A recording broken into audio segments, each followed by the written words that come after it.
s'est cogné, on s'est reconnu, on s'est perdu de vue. Bonjour, bonjour, soyez les bienvenus au château. Je vois que vous prenez de plus en plus vos aises et cela m'enchante. Je poursuis mon récit. Après avoir rencontré Igor et sa petite fille Tatiana, qui étaient devenus en quelques heures mes cousins, je rentrais au château excité comme une puce. Lorsque je rapportai à la famille tout le récit concernant Saskia, l'émotion fut à son comble.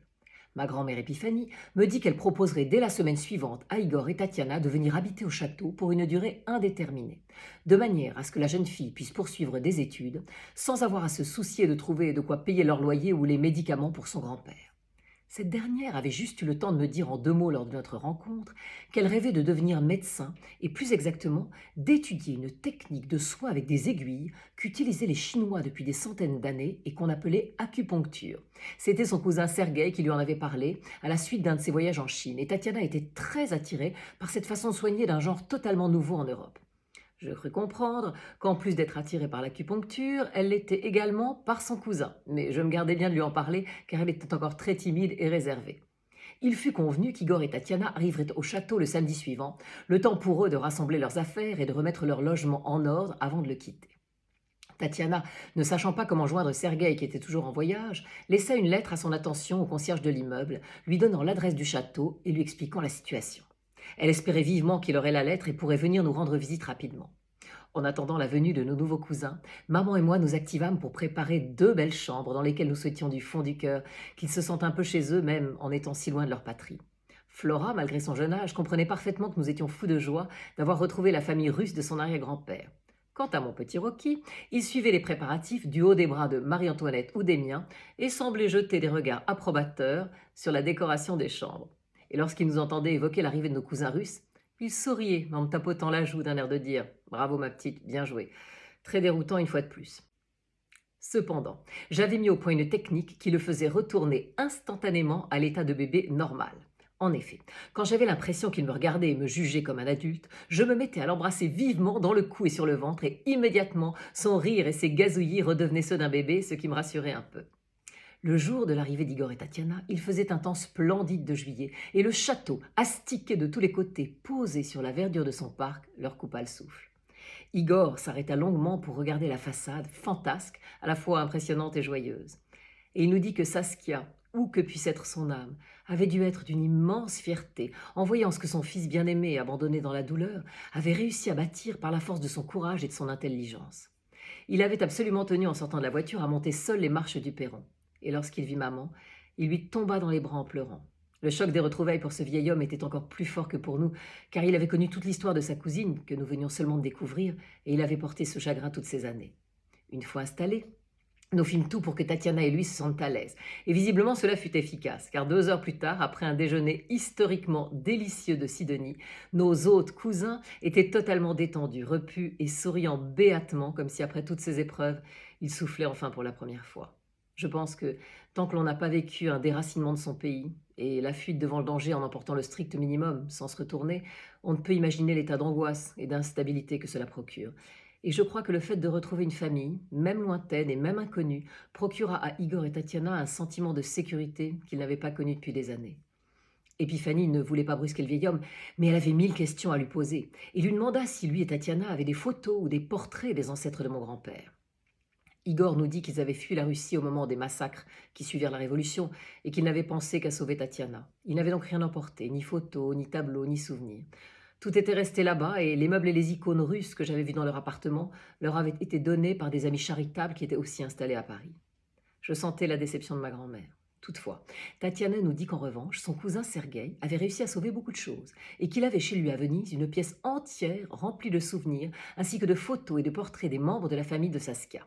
Nous avions tous hâte de rencontrer cet homme et espérions qu'il aurait trouvé le mot de Tatiana et qu'il viendrait bientôt nous retrouver au château. J'étais curieuse de ce cousin qui semblait lui faire battre le cœur. Elle nous dit que Sergueï était né en Amérique.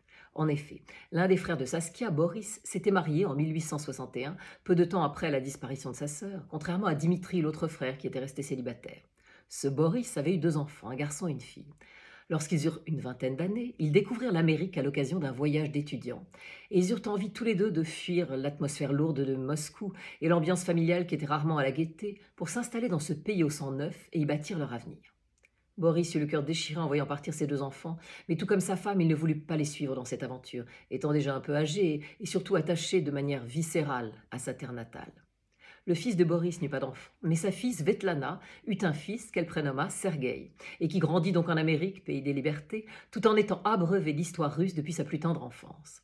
Dès qu'il eut 18 ans, ce passionné de culture et de découverte se lança dans le commerce d'œuvres d'art. Il quitta Boston, sa ville natale, et entreprit de voyager à travers le monde pour en découvrir ses trésors. C'est ainsi qu'il retourna plusieurs fois à Moscou, sur la terre de ses ancêtres, et Boris eut la joie suprême de transmettre à ce petit-fils américain une foule de souvenirs, avant de s'éteindre un an avant la révolution de 1917. Sergueï était à ses côtés au moment de sa mort et son intuition lui disait déjà à ce moment-là que les choses allaient sûrement finir par dégénérer à Moscou, tant les tensions étaient grandes entre les différentes couches de la population, et il pressentait que le temps de l'aristocratie toucherait bientôt à sa fin. C'est pourquoi il avait tenté de convaincre les amis ou lointains parents de Boris, qu'il avait connus à Moscou, de le suivre en Italie, où il comptait s'installer après être tombé amoureux de Venise. Certains d'entre eux furent tentés et firent même envoyer là-bas plusieurs malles avec leurs effets, notamment des photos de famille ainsi que des objets d'art.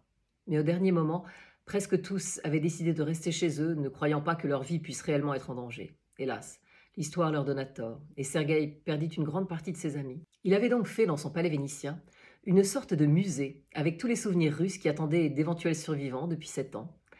Par ailleurs, il s'était spécialisé dans le commerce des lustres en verre de Murano, ces œuvres monumentales, faites de transparence et de lumière qui ornaient de nombreux palais ou hôtels de luxe à travers le monde.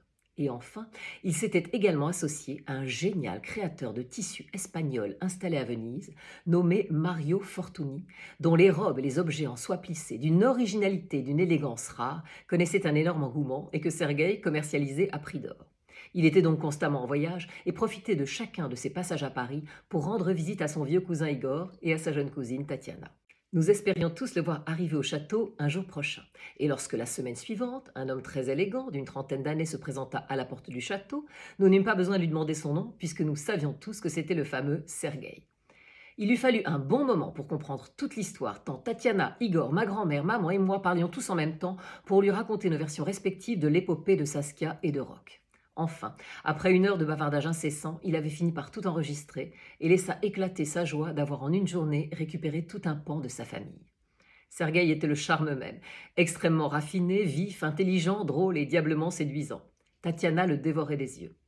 Toutefois, je trouvais en lui parfois une préciosité et un humour bien particulier qui me laissèrent penser qu'il préférait peut-être les hommes. De surcroît, il ne cessait d'évoquer avec tendresse et enthousiasme son ami très cher, le génial Mario Fortuny. Et enfin, lorsqu'il regardait la jeune et jolie Tatiana, rien dans son regard n'évoquait le moindre trouble amoureux.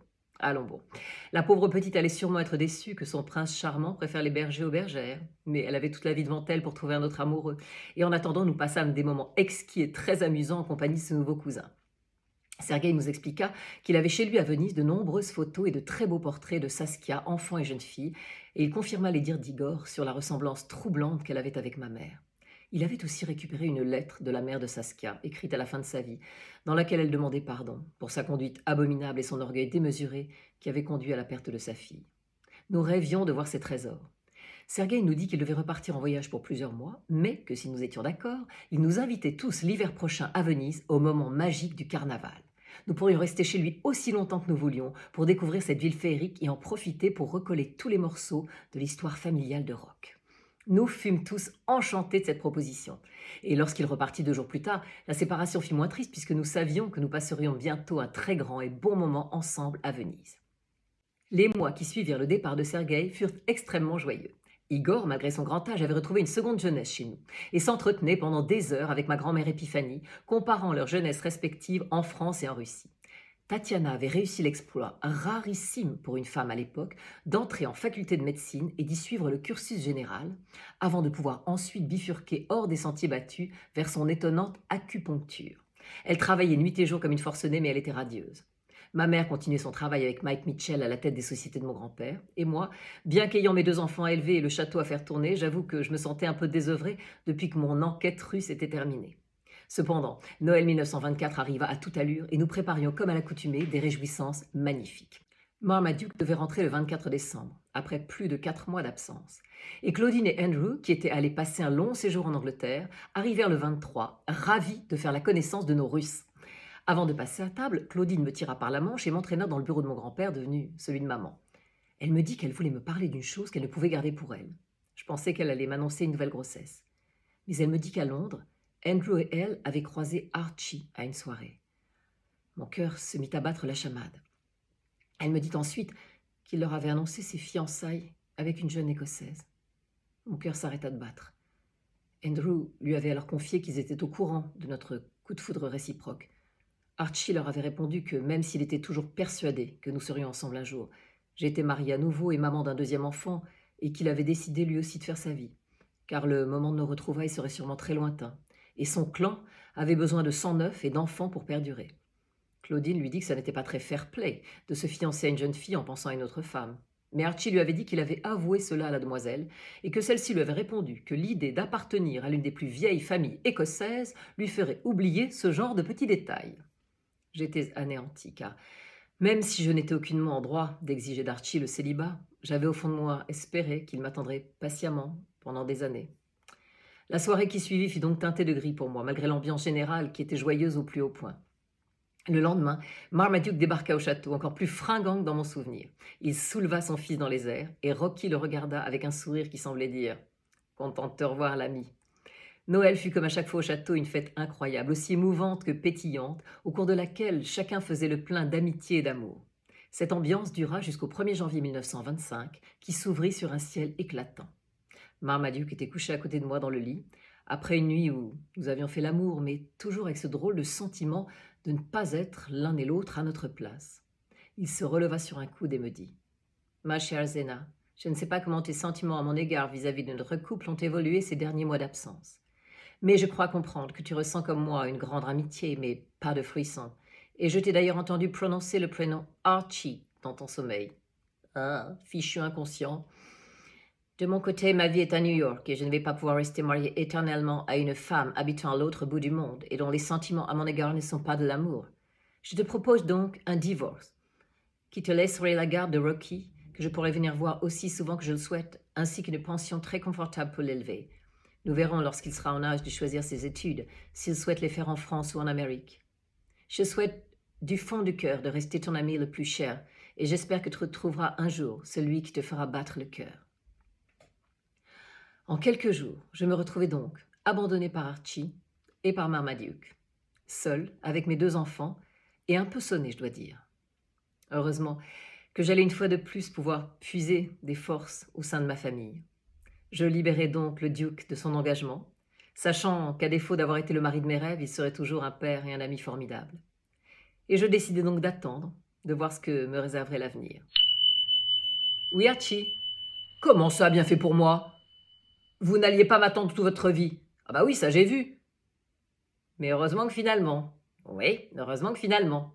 Allez, il redevient sentimental. C'est le moment de vous dire au revoir et à bientôt pour la suite de mes aventures. On s'est cogné, on s'est reconnu, on s'est perdu de vue.